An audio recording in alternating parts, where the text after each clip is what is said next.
Hello friends, welcome to my YouTube channel success competitive quiz के इस YouTube platform पर आप सभी का स्वागत है। तो जैसा कि आप लोगों को पता होगा कि हम अपने चैनल पर लगातार यूथ बुक पब्लिकेशन जो साइंस का स्पेशल सॉल्यूशन चलाया जा रहा है, तो इस वीडियो में आपको करवा रहा हूँ। इसके पहले वाले वीडियो में ऑलरेडी एक वीडियो बना चुका हूँ, तो अगर आप लोगों ने अभी नहीं देखा है तो जाकर उसे चैनल के प्लेलिस्ट में जाकर देख लीजिएगा, आपको वहाँ से मिल जाएगा। इसमें हम लोग सारा कुछ फिजिक्स हो, केमिस्ट्री हो, बायोलॉजी हो, साइंस टेक्नोलॉजी हो, न्यूमेरिकल हो, सारा कुछ सॉल्यूशन कराया जाएगा। और आगामी आपका जितना भी एग्ज़ाम है, चाहे रेलवे, एएलपी टेक्नीशियन वगैरह, आरपीएफ, एसआई कांस्टेबल हो या एसएससी का कोई भी ब्रांच हो, ठीक है, तो उसमें साइंस का यहाँ से आपको क्वेश्चन अच्छा खासा यहाँ से देखने को मिलेगा, और खासकर रेलवे के लिए। ठीक है, तो वीडियो को आप शुरू से लेकर अंत तक ज़रूर देखिएगा। बाकी अगर पसंद आता है तो चैनल भी आप सब्सक्राइब कर दीजिएगा। ठीक है, तो हम लोग बढ़ते हैं आगे।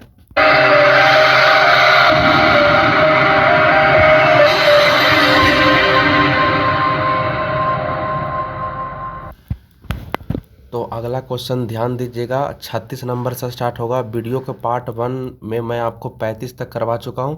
तो आज का ये जो टॉपिक जो है यूनिट वाला, मात्रक वाला, आज ये ख़त्म हो जाएगा। तो ध्यान से इसे आप समझिएगा। देखिए 36 नंबर में क्या कह रहा है, चुंबकीय फ्लक्स का एसआई यूनिट क्या होता है। तो आपने पहले भी पढ़ा होगा, इसका क्या होता है, वेबर होता है। ठीक है, बाकी इसके अलावा आप याद रखिएगा, धारिता का क्या होता है, फैराड होता है। प्रेरकत्व का हेनरी होता है, और दाब का पास्कल होता है। चुंबकीय फ्लक्स तो आपको पता ही है, वेबर। ठीक है, चलिए नेक्स्ट क्वेश्चन आगे बढ़ते हैं। अगला क्वेश्चन क्या कर रहा है, शक्ति का अंतर्राष्ट्रीय इकाई क्या होगा। तो ये तो आपको पीछे भी मिला है, इसका क्या हो जाएगा, वाट हो जाएगा। ठीक है, आपको ये भी याद रखना है कि 1 जूल बराबर कितना अर्ग होता है। तो 1 जूल में 10⁻7 अर्ग होता है, ये भी आपको अलग से ध्यान देना है। नेक्स्ट आगे बढ़िए। आगे नेक्स्ट क्वेश्चन यहाँ पर कह रहा है, 38 नंबर पर ध्यान दीजिएगा। कह रहा है कि स्मॉल जी के मान की एसआई इकाई वही है जो किसकी एसआई इकाई है। तो ये डी नंबर हो जाएगा। आप देखिएगा ना, जो त्वरण जो होता है, त्वरण, तो त्वरण का भी मात्रक होता है मीटर प्रति सेकंड स्क्वायर। इसके अलावा ठीक है, जो स्मॉल जी का जो मान होता है, ठीक है, इसका जो यूनिट जो होता है, इसका भी क्या होता है मीटर प्रति सेकंड स्क्वायर। और दोनों का सेम सेम है, याद रखिएगा। और इसके अलावा और भी याद रखना, लेकिन संख्या पूछेगा ना कि स्मॉल जी का मान संख्या में बताइए, तो सिंपल आप जवाब दीजिएगा 9.8 मीटर प्रति सेकंड स्क्वायर। क्लियर है, आगे बढ़ते हैं। चलिए आगे ध्यान दीजिएगा। अगला देखिए, अगला क्वेश्चन ध्यान दीजिएगा, ये एग्जाम में कई बार पूछा गया क्वेश्चन है। 39 नंबर क्या कह रहा है, न्यूटन मीटर स्क्वायर kg-2 की एसआई इकाई किसका एसआई इकाई है। तो ये डी नंबर हो जाएगा, गुरुत्वाकर्षण सार्वभौमिक नियतांक, मतलब जिसे हम कैपिटल जी से सूचित करते हैं। तो कैपिटल जी का अगर आपसे यूनिट पूछेगा ना कि बताइए यूनिट क्या होता है, तो यूनिट आपको ये वाला बोलना है, न्यूटन मीटर स्क्वायर kg-2, ये बोलना है। इसके अलावा अगर कैपिटल जी का अगर मान पूछेगा, तो देखिए यहाँ पर लिखा हुआ है 6.67 गुना 10⁻−11। ठीक है, तो दोनों क्लियर हो गया, वैल्यू भी क्लियर हो गया और यूनिट भी क्लियर हो गया। और इसका डायमेंशन फार्मूला भी याद रखिएगा, एग्ज़ाम में कई बार डायमेंशन फार्मूला भी लिखने के लिए आता है। तो m−1L3t-2, तो ये भी आपको याद रखना है। तो 3 चीज़ यहाँ से आपको क्लियर हो गया। नेक्स्ट क्वेश्चन आगे बढ़ते हैं। चलिए नेक्स्ट क्वेश्चन आगे क्या कह रहा है, ध्यान दीजिएगा। प्रतिरोधकता का एसआई इकाई क्या होगा। तो प्रतिरोधकता का होता है ओम मीटर होता है। क्या होता है, प्रतिरोधकता का ओम मीटर। अब थोड़ा सा आप समझिएगा, इसमें बहुत सारा डिस्क्रिप्टिव चीज़ छुपा हुआ है। क्या लिखा हुआ समझिएगा, कह रहा कि प्रतिरोधकता का मान पदार्थ के प्रकृति तथा ताप पर निर्भर करता है। तो याद रखिएगा, जो प्रतिरोधकता जो होता है ना, जिसे इस तरह से स्मॉल पी तो नहीं बोल देंगे, इस तरह से पी के द्वारा सूचित किया जाता है। ये पूरा पी नहीं होता है, इसको बोला जाता है प्रतिरोधकता। प्रतिरोधकता को जो पी जैसा दिखता है ना, उसके द्वारा सूचित किया जाता है।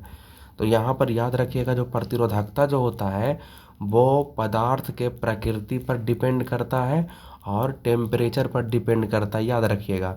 तो यहाँ पर देखिए एक फॉर्मूला दिया हुआ है, आर बराबर दिया हुआ है, ये इस तरह से किया हुआ, L/A लिखा हुआ है। तो जहाँ पर देखिए आर क्या है, ये प्रतिरोध है, प्रतिरोधकता नहीं है, ये प्रतिरोध है, रेसिस्टेंस है। और यहाँ पर एल जो है, एल लंबाई दे रहा है और ए क्षेत्रफल दिया है, क्षेत्रफल है यानी एरिया है। और ये जो आपको जो सिंबल जो दिख रहा है ना, यही आपको प्रतिरोधकता है। ये एक कांस्टेंट राशि होता है, ठीक है, एक नियतांक होता है जिसका मान बदलता नहीं है, ठीक है। तो प्रतिरोधकता के बारे में आप याद रखिएगा, ठीक है। और ये भी याद रखिएगा प्रतिरोधकता का मात्रक क्या होता है, तो ओम मीटर होता है, देख लीजिए, ठीक है, ओम मीटर। तो यहाँ से भी 3 चीज़ क्लियर हो गया, तो इसे आप थोड़ा सा ध्यान दीजिएगा। और ये भी एग्ज़ाम में पूछा गया क्वेश्चन, ये वाला जो लाइन लिखा हुआ है ना, ये भी एग्ज़ाम में पूछा गया क्वेश्चन है। तो ये सब पर बातें आप ध्यान दीजिएगा। चलिए नेक्स्ट क्वेश्चन आगे कह रहा है 41 नंबर में भार की एस आई इकाई किसके बराबर है। देखिए इसका आंसर हो जाएगा बल, मतलब फोर्स का और भार का दोनों का इकाई यूनिट सेम होता है, बस आपको ये ध्यान में रखना है, ठीक है। आगे बढ़ते हैं। अब ऐसे आपको याद रखना कि भार और बल दोनों का इकाई क्या होता है, तो न्यूटन होता है। दोनों का इकाई क्या होता है, न्यूटन होता है। नेक्स्ट क्वेश्चन आइए। अगला क्वेश्चन क्या कह रहा है, ध्यान दीजिएगा। कह रहा है कि चाल का अंतर्राष्ट्रीय एसआई यूनिट है, चाल का स्पीड के बारे में बताना है। तो स्पीड का क्या हो जाएगा, 1 नंबर हो जाएगा मीटर प्रति सेकंड। ये तो फेमस क्वेश्चन है, ठीक है, काफ़ी हल्का भी है। और चाल बराबर फॉर्मूला क्या होता है, दूरी बटा समय होता है। तो जब दूरी बटा समय होता है तो दूरी का मात्रक मीटर होता है और समय का क्या होता है, सेकंड होता है। तो इसका यूनिट क्या बन गया, मीटर प्रति सेकंड हो गया। और ये भी याद रखिएगा कि चाल एक कैसी राशि है, तो ये अदिश राशि है। एग्जाम में कई बार क्वेश्चन पूछा गया है। नेक्स्ट क्वेश्चन आगे बढ़िए। आगे कह रहा निम्न में से किन दो भौतिक राशियों की इकाई एक ही है, तो बी और डी, ठीक है, यानी बी नंबर हो जाएगा, ठीक है, बी नंबर हो जाएगा, यानी बल और उत्क्षेप बल, ठीक है। अब थोड़ा सा आप समझ, मतलब उत्क्षेप बल क्या एक तरह का बल ही है, ठीक है। तो इसको याद रखिएगा। एक सेकेंड थोड़ा सा रुकिएगा, इसमें आंसर ये नहीं होगा, थोड़ा सा सुधार लीजिएगा। हाँ, तो यहाँ पर आप पहले ध्यान से पहले सुन लीजिए, एक बी आंसर भी होगा, एक डी भी होगा। बल और उत्क्षेप बल और बल और भार, ठीक है। तो इन सभी राशियों का जो यूनिट जो होता है सेम होता है। इसके अलावा फिलहाल आप याद रखिएगा दाब का क्या होता है, तो पास्कल होता है। भार या बल या उत्क्षेप बल जो भी बोलो, तो इसका न्यूटन होता है या किलोग्राम मीटर प्रति सेकंड स्क्वायर भी होता है। तो इसे ध्यान रखिएगा। और गति यानी स्पीड का क्या होता है, मीटर प्रति सेकंड होता है। तो आंसर इसमें कौन हो जाएगा, बी भी हो जाएगा, डी भी हो जाएगा, दोनों हो जाएगा। नेक्स्ट क्वेश्चन आगे बढ़िए। अगला क्वेश्चन कह रहा है MS-2, ठीक है, MS-2 ये किसका इकाई है। ये तो ऐसे ही दिखाई दे रहा है, अभी आपने पढ़ा ना मीटर प्रति सेकंड स्क्वायर, तो उसे ही बोला जाता है। तो मीटर प्रति सेकंड स्क्वायर किसका होता है बताइए, मीटर प्रति सेकंड स्क्वायर त्वरण का होता है। तो इसको या तो ऐसे करके लिखिए या तो फिर इस तरह से करके लिखिए, दोनों सेम ही है। तो त्वरण इसका राइट आंसर हो जाएगा। अगला क्वेश्चन कह रहा है 45 नंबर में कि SI इकाई जूल प्रति सेकंड।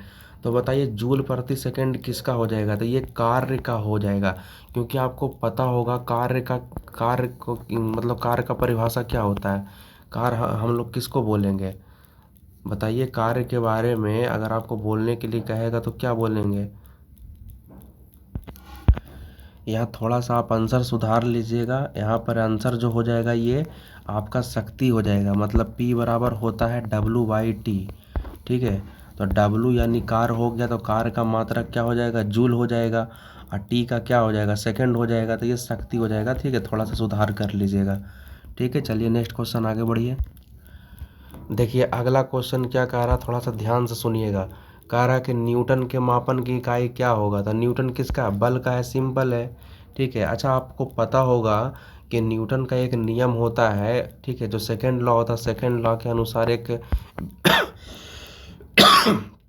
एक व्यंजक हमको प्राप्त होता है। F बराबर क्या फॉर्मूला होता है, ma। तो जहाँ पर F फोर्स है, m क्या है, द्रव्यमान है, और a क्या है, त्वरण है, ठीक है। तो ये बल के बारे में ये फॉर्मूला आप याद रखिएगा, यही यहाँ पर डिस्क्रिप्टिव यहाँ पर कह रहा है, ठीक है। चलिए नेक्स्ट क्वेश्चन आगे बढ़िए। अगला क्वेश्चन क्या कह रहा है, इकाई न्यूटन है, किसका इकाई न्यूटन है। अभी देखिए क्वेश्चन बहुत बार आपका रिपीट किया है। तो बी नंबर हो जाएगा, वजन और बल, मतलब भार और बल दोनों का। और अभी मैं आपको बहुत सारा कुछ बता चुका हूँ। दोनों का मात्रक तो न्यूटन होता है, ये तो आपका कन्फर्म है। इसके अलावा जो मान होता है कितना होता है, 9.8 होता है। या कहीं कहीं पर जब आप न्यूमेरिकल बनाइएगा तो इसका मान कितना, लगभग 10 भी लिया जाता है, ठीक है। दूसरा चीज़ आपको ये याद रखना है कि बल जो है कैसी राशि है, तो बल सदिश राशि है। ठीक है, तो बस यही इसमें इतना कह रहा है। चलिए नेक्स्ट क्वेश्चन आगे बढ़िए। देखिए अगला क्वेश्चन क्या कर रहा है, विद्युत धारा की एसआई इकाई क्या है, तो एम्पियर है, सिंपल है विद्युत धारा का। आपको ये भी याद रखना है कि विद्युत धारा का परिभाषा क्या होता है, मतलब I बराबर क्यू बाई टी एक फॉर्मूला होता है, तो इसी में इसका परिभाषा छुपा हुआ है। तो इसको हम क्या बोलेंगे कि मतलब इकाई समय में, ठीक है, प्रति एकांक समय में कितना आवेश प्रवाहित हुआ। क्यू यहाँ पर क्या है, आवेश है, यानी चार्ज, या टी क्या है, समय है, मतलब 1 सेकेंड में कितना आवेश प्रवाहित हो रहा है, उसी को हम लोग क्या बोलेंगे, करंट बोलेंगे। इसका ये सही मात्रा क्या होता है, तो एम्पियर होता है, सिंपल है।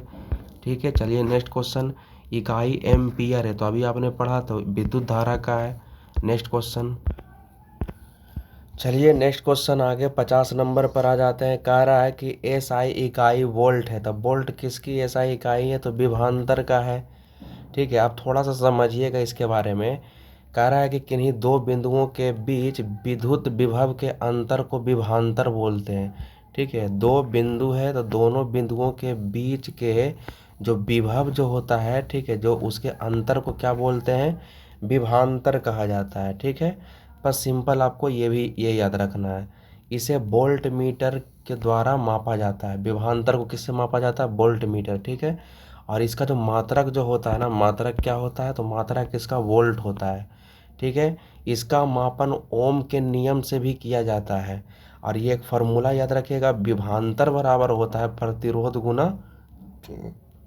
विद्युत धारा, और इसे कैपिटल भी से सूचित किया जाता है, कैपिटल भी से। ठीक है, यानी कैपिटल भी बराबर कैपिटल भी बराबर क्या हो जाएगा, आर इंटू आई। तो ये एक फॉर्मूला याद रखिएगा, यहाँ से एक फॉर्मूला भी बन जाता है। तो विभवांतर बराबर क्या होता, आर आई होता, आर इंटू आई, सिंपल है। चलिए नेक्स्ट क्वेश्चन आगे बढ़िए। अगला क्वेश्चन कह रहा है कुलाम किसकी इकाई है, तो ये तो आवेश का है, विद्युत आवेश का। ठीक है, तो इतना आप ध्यान में रखिएगा। चलिए नेक्स्ट क्वेश्चन, इसमें सारा कुछ वही कुछ कह रहा है, पहले मैं पढ़ा चुका हूँ। ठीक है, चलिए नेक्स्ट क्वेश्चन। अगला इसमें कह रहा है कि त्वरण की एसआई इकाई क्या है, अभी आपने पढ़ा था, तो ms-2 मतलब मीटर प्रति सेकंड स्क्वायर होता है। ठीक है, तो वही डिस्क्रिप्शन में भी कह रहा है। अच्छा थोड़ा सा ये समझ लीजिए कि त्वरण होता क्या है, तो कह रहा है किसी वस्तु में जो वेग का जो परिवर्तन की दर होता है, ठीक है, वेग में परिवर्तन। ठीक है, पहले मान लेते v1 है, उसके बाद v2 हो गया, तो ये परिवर्तन हो गया, और परिवर्तन का जो दर हो गया, ठीक है, मतलब नीचे टी हो जाएगा, तो वेग परिवर्तन की दर को क्या बोला जाता है, तो त्वरण बोला जाता है। त्वरण कैसी राशि है, तो सदिश राशि, ये क्वेश्चन पूछा गया है। नेक्स्ट क्वेश्चन आगे बढ़िए। अगला कारण निम्न में से कौन सी तापमान की एसआई इकाई है। ठीक है, तो तापमान का जो टेम्परेचर का जो एसआई यूनिट क्या होता है, केल्विन होता है। ठीक है, इसे आप ध्यान में रखिएगा, और थोड़ा सा इसमें डिस्क्रिप्शन है तो थोड़ा सा ध्यान दीजिएगा। कह रहा है इसमें कि तापमान की इकाई तो केल्विन है। ताप का यह पैमाना लॉर्ड केल्विन द्वारा 1852 में प्रस्तुत किया गया था। तो वैज्ञानिक का नाम पूछेगा तो लॉर्ड केल्विन हो जाएगा, और कब हो जाएगा, डेट पूछेगा तो 1852 में। ठीक है, इसमें जल के हिमांक को 273 केल्विन, ठीक है, 273 केल्विन माना गया। मतलब जल का जो फ्रीजिंग पॉइंट होता है ना, वाटर इसमें जो आपका जल का जो फ्रीजिंग पॉइंट मतलब हिमांक बिंदु जो होता है 273 केल्विन होता है, याद रखिएगा। लेकिन क्वथनांक जो होता है जल का 373 केल्विन होता है। तो दो चीज़ याद रखना, एक हिमांक यानी 273 केल्विन, और दूसरा क्वथनांक होगा 373 केल्विन। मतलब इस तरह से 373 में 273 घटाइएगा तो 100 बराबर भागों में बढ़ जाएगा। ठीक है, चलिए नेक्स्ट क्वेश्चन। नेक्स्ट क्वेश्चन क्या कह रहा है, न्यूटन m-2 ये किसका इकाई होता है, तो ये बताना है। तो सिंपल इसका आंसर हो जाएगा दाब। ठीक है, दाब कैसे, क्योंकि दाब किसको कहा जाता है, प्रेशर होता क्या है, तो प्रेशर का फॉर्मूला होता है F/A। सिंपल, F क्या है, यहाँ पर फोर्स है, और A क्या है, क्षेत्रफल, यानी क्या है, क्षेत्रफल यानी एरिया है। मतलब कहने का मतलब कि प्रति एकांक क्षेत्रफल पर जो लंबवत बल लगता है ना, ठीक है, प्रति एकांक क्षेत्रफल पर जो लंबवत बल लगता है उसी को हम लोग प्रेशर बोलते हैं। क्या बोलते हैं? प्रेशर। तो बताइए एफ यानी फोर्स हो गया, तो फोर्स का मात्रक क्या होता है? न्यूटन होता है। अब बटा में एरिया, एरिया का क्या बोलेंगे? मीटर स्क्वायर बोलेंगे। तो यानी इसका बन जाएगा यूनिट न्यूटन प्रति मीटर स्क्वायर, या उसी को बोला जाता है Nm-2। सिंपल है। या तो आप इसको पास्कल भी बोल सकते हो, दाब का जो एसआई यूनिट जो होता है पास्कल भी होता है। ठीक है, इसे आप ध्यान में रखिएगा। चलिए नेक्स्ट क्वेश्चन आगे बढ़ते हैं। भार की एसआई इकाई वही है जो किसकी इकाई है? सिंपल, आपने ऊपर अभी पढ़ा था, बल और भार दोनों का मात्रक क्या होता है? न्यूटन होता है। ठीक है, अब बल कैसी राशि है? तो सदिश राशि है। सिंपल, मैंने आपको पहले ही बता चुका हूँ। ठीक है, चलिए नेक्स्ट क्वेश्चन आगे याद रखिए, आगे बढ़िए। आगे कह रहा है दी गई भौतिक राशियों में क्या सापेक्ष राशि नहीं है? ठीक है, तो यहाँ पर ही जो समय जो है ना, समय वो सापेक्ष राशि नहीं है। तो इसे ध्यान रखिएगा। यहाँ पर क्या कह रहा है कि समय भौतिक राशियों में सापेक्ष राशि नहीं, क्योंकि समय किसी अन्य भौतिक राशि पर निर्भर नहीं करता है। ठीक है, तो जो निर्भर नहीं करेगा उसी को बोलेंगे सापेक्ष राशि। अब बाकी सब देखिए, त्वरण, दूरी, वेग, ये सब डिपेंड करता है दूसरे राशियों पर, मतलब दूसरे के सहायता से लिखा जाता है, तो इसको सापेक्ष नहीं माना जाएगा। और समय क्या है? समय तो अकेला ही है, तो ये सापेक्ष हो जाएगा।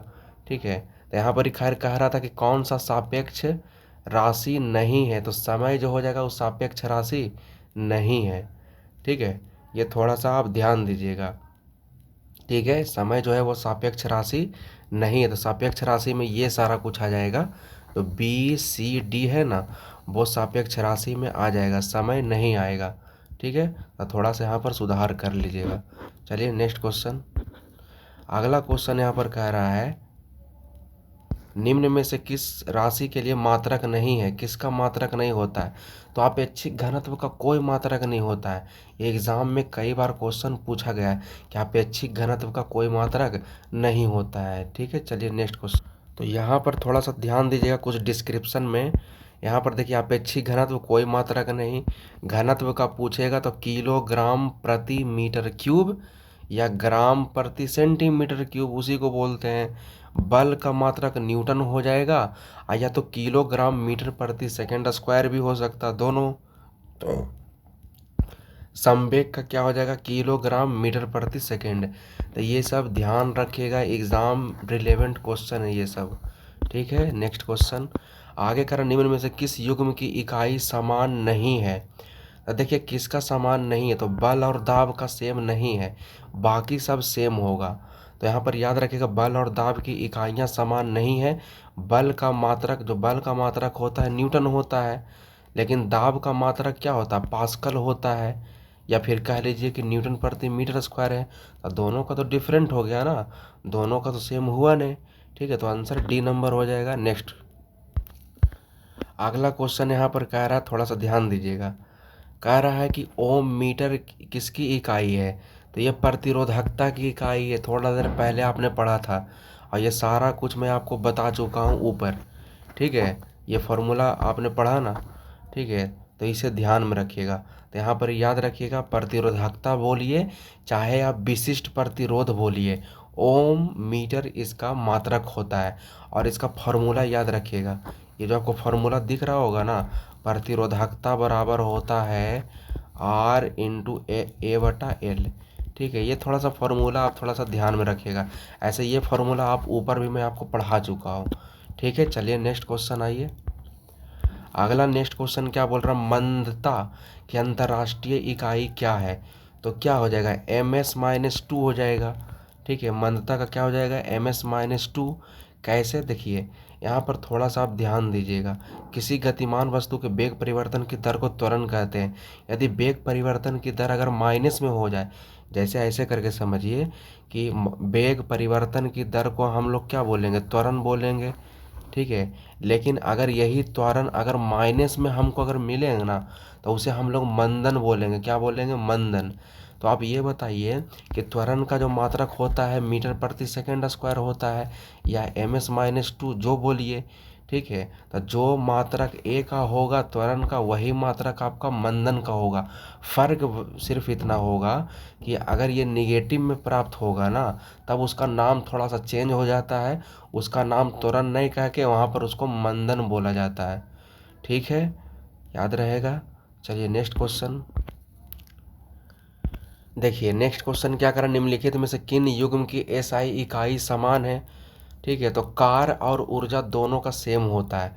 कार और ऊर्जा दोनों का मात्रक क्या होता है, जूल होता है। कैपिटल जे से सूचित किया जाता है, ध्यान में रखिएगा। ठीक है, और इसके अलावा कार और ऊर्जा दोनों का मात्रक क्या होता है, जूल होता है। और इसका डायमेंशन फॉर्मूला जरूर याद रखिएगा, ml²T-2। बस यही इतना ध्यान देना, 3 क्वेश्चन इसमें। नेक्स्ट क्वेश्चन आगे आइए। अगला कह रहा है कि 1 पास्कल बराबर कितना होता है। सिंपल है, आपने पास्कल यानी कहने का मतलब दाब, तो उसका मात्रक देखिए ना, यही होता है ना, 1 न्यूटन मीटर -2। ठीक है, तो वह यही इसका सही आंसर हो जाएगा। नेक्स्ट क्वेश्चन आगे आइए। चलिए नेक्स्ट क्वेश्चन क्या कर रहा है, निम्नलिखित का सही मिलान करिए। तो देखिए यहाँ पर बिल्कुल आपका सही दिया हुआ है, तो वाट का क्या हो जाएगा, तो वाट का क्या हो जाएगा, ठीक है, ए नंबर हो जाएगा जो दिया हुआ नैनोमीटर। ठीक है, चलिए उसके बाद देखिए किलो वाट है, तो किलो वाट का किससे मिल जाएगा, 1000 वाट से मिल जाएगा। उसके बाद है 1 किलो वाट घंटा है, तो ये हो जाएगा 3.6 गुना 10⁻6 जूल होगा, याद रखिएगा। और 1 हॉर्स पावर बराबर होता है 746 वाट। नेक्स्ट आगे यहाँ पर कह रहा है कि विद्युत धारा का एसआई इकाई क्या होता है, अभी आप लोगों ने पढ़ा, एम्पियर होता है। सिंपल है। नेक्स्ट क्वेश्चन, तो देखिए यहाँ पर क्या कह रहा है, एम्पियर इसका मात्रक होता है, और विद्युत धारा कैसी राशि है, तो अदिश राशि है। ये 2 चीज़ ध्यान रखिएगा। नेक्स्ट क्वेश्चन आगे आइए। नेक्स्ट क्वेश्चन बोल रहा है इसमें कि तरंग दैर्घ्य का एसआई मात्रक क्या होता है। तो तरंग दैर्घ्य एक प्रकार का दूरी होता है, दूरी का मात्रक मीटर होता है। सिंपल है। आगे कह रहा किसी पदार्थ की मात्रा को मापने के लिए निम्नलिखित में से किस इकाई का प्रयोग किया जाता है। बताइए क्या इसका आंसर होगा, कमेंट बॉक्स में अभी बताइए। किसी पदार्थ की मात्रा को मापने के लिए आप किसका यूज़ करोगे। ठीक है, तो इसका राइट आंसर जो हो जाएगा मोल हो जाएगा। मोल किसका यूज़ करेंगे, तो मोल का यूज़ करेंगे। ठीक है, और 1 मोल का जो मान जो होता है ना, 6.023 गुना 10⁻23 होता है। ये थोड़ा सा आप ध्यान रखिएगा। ठीक है, और इसके अलावा नीचे में दिया चुंबकीय फ्लक्स घनत्व का मात्रक टेस्ला है। ठीक है, चुंबकीय फ्लक्स घनत्व का मात्रक पूछेगा तो क्या हो जाएगा, टेस्ला हो जाएगा। और कार्य और ऊर्जा का क्या हो जाएगा, जूल हो जाएगा। और लक्स जो है, लक्स किसकी इकाई है, प्रतिदीप्त का है। तो ये थोड़ा सा ध्यान रखिएगा, ये सब क्वेश्चन भी एग्जाम रिलेवेंट क्वेश्चन है। लक्स जो है वो प्रतिदीप्त का हो जाएगा, कार्य ऊर्जा का हो जाएगा, जूल हो जाएगा। चुंबकीय फ्लक्स घनत्व का टेस्ला हो जाएगा। और मान आप याद रखिएगा, मोल का जो मात्रा मान जो होता है, ये आपको सामने लिखा हुआ है। नेक्स्ट क्वेश्चन, चलिए नेक्स्ट क्वेश्चन आगे क्या कह रहा है, इनमें से कौन सा एसआई इकाई मोल का है। तो सिंपल है, MOL से ही इंडिकेट किया जाता है। आगे कह रहा है कि विद्युत ऊर्जा व्यय वाणिज्यिक मात्रक क्या है, मतलब जो हम लोग लाइट का यूज़ करते हैं ना, ठीक है, तो उसी का बोल रहा है कि इसका बताइए उसका कॉमर्शियल यूनिट क्या है। तो किलोवाट घंटा में होता है, किस में होता है, किलोवाट घंटा में। आगे कह रहा है कि कूलाम प्रति सेकेंड का दूसरा नाम क्या है, तो एम्पियर को ही बोला जाता है, मतलब करंट को। अच्छा बताइए, पहले करंट आई बराबर क्या फॉर्मूला होता है, Q/T होता है। तो Q यहाँ पर आवेश ना हो गया, तो आवेश का मात्रक क्या हो जाएगा, कूलाम्ब होता है। और टी का मात्रक क्या होता है, सेकेंड होता है।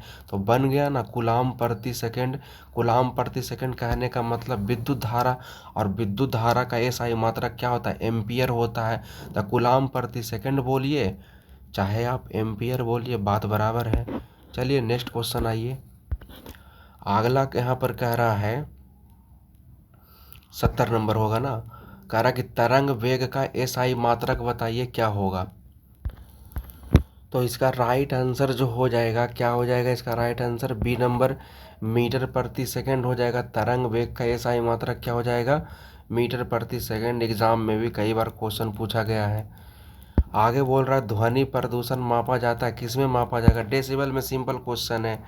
और इस चैप्टर का लास्ट क्वेश्चन, ध्वनि की प्रबलता किस में मापी जाती है? तो डेसिबल में मापा जाता है। ध्वनि की प्रबलता किस में मापा जाता है? डेसिबल में। थोड़ा सा डिस्क्रिप्शन और भी इसमें हमको चाहिए, ठीक है, तो थोड़ा सा ध्यान दीजिएगा। कह रहा है कि ध्वनि की प्रबलता या तीव्रता डेसिबल में मापी जाती है। पहला लाइन क्लियर हो गया। ध्वनि तरंग कैसा तरंग है?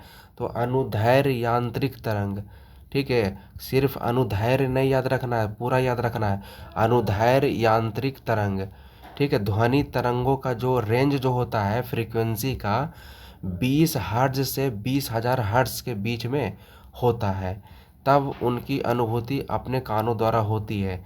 हम इन्हें श्रव्य ध्वनि तरंग बोलते हैं, ठीक है। इसको क्या बोलेंगे? श्रव्य ध्वनि तरंग भी बोलेंगे। वायु में जो ध्वनि का जो स्पीड होता है 332 मीटर प्रति सेकेंड होता है, ये भी आपको याद रखना है, ठीक है। तो ये इस चैप्टर का दी एंड हो गया, ये आपका चैप्टर समाप्त हो गया। अगला चैप्टर मापन स्टार्ट होगा, ठीक है। तो बताइएगा आपको वीडियो कैसा लगा। सारा कुछ सॉल्यूशन करवा देंगे, ठीक है, एग्ज़ाम से पहले तक में। तो वीडियो को आप शुरू से लेकर अंत तक ज़रूर देखिएगा, ठीक है। इसके अलावा हमारे चैनल पर प्रतियोगिता दर्पण का भी करंट अफेयर स्टार्ट होगा, ठीक है। तो वीडियो को ज़्यादा से ज़्यादा शेयर कर दीजिएगा। बाकी अगर कुछ प्रॉब्लम है तो कमेंट बॉक्स में ज़रूर बताइएगा, ठीक है।